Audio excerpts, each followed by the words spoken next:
முக்கிய செய்தி. வாக்காளர் சிறப்பு தீவிர திருத்தம் தொடர்பாக தேர்தல் அதிகாரி தலைமையில் அனைத்து கட்சி கூட்டமானது நடைபெற்றுக் கொண்டிருக்கிறது. இதுகுறித்த கூடுதல் விவரங்களை செய்தியாளர் அன்பழகன் வழங்க கேட்கலாம். அன்பழகன், இது தொடர்பான விவரங்கள் என்ன, சொல்லுங்க.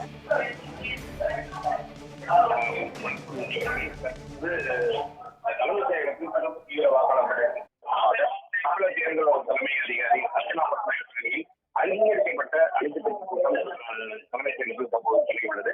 இதில் தேசிய கட்சிகளான ஆம் ஆத்மி, பாரதிய ஜனதா கட்சி, மார்க்சிஸ்ட் கம்யூனிஸ்ட், இந்திய தேசிய காங்கிரஸ், தேசிய மக்கள் கட்சி, மாநில கட்சிகளான திமுக, அதிமுக, தேமுதிக, நாம் தமிழர் கட்சி, இந்திய காங்கிரஸ் உள்ளிட்ட 17 கட்சிகள் சேர்ந்த பிரதிநிதிகள் கலந்துள்ளனர். சிபிஐ சார்பில் மாநில குழு உறுப்பினர்களும் அவர்களும், ஆர்எஸ்பி சார்பில் மாநில பெண்கள் செயலாளர்களும், வடசென்னை மாவட்டத்தில் 9 பதக்கமும், காங்கிரஸ் சார்பில் கே தங்கப்பாடு நாடாளுமன்ற உறுப்பினர் மற்றும் சிபிஐ சார்பில் பெரியசாமி சார்பில் பாலாஜி, குணமலகன், செயலர், பாரதிய ஜனதா கட்சி சார்பில் தருண் நாகராஜன் மற்றும் தேமுதிக சார்பில் மற்றும் கலந்து கொண்டுள்ளார். அதிமுக சார்பில் ஜெயக்குமார் மற்றும் இன்பத்துறை கலந்து கொண்டுள்ளனர்.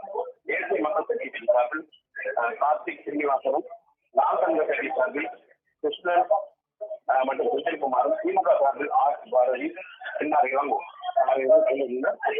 கூட்டம் தொடங்கி நடைபெற்றுள்ளது. இது முக்கியமாக இந்த வாக்காளர் எவ்வாறு நடைபெற உள்ளது என்பதற்கான வெற்றி ஆலோசனை கூட்டமாக நடத்தப்படுகிறது. ஏன்னா இந்த தீவிர வாக்காளர் பட்டியலை பொறுத்தவரை பல்வேறு ஆவணங்களை வைத்துதான் இந்த வாக்காளர் பட்டியல். எனவே அது குறித்தான அதாவது சாதக பாகங்களையும் ஒவ்வொரு கட்சியும் தங்களுக்கு உண்டான பத்திரிகைகள் இருக்கும். அதே போல் தற்போது கூட்டம் காய்ந்துள்ளது. இதில் தொடர்ந்து அந்த கூட்டம் முடிந்தால் அவர்கள் ஒவ்வொரு கட்சியிலிருந்து செய்தியாளர் சந்திக்கிறார். நடைபெற்று வருகிறது.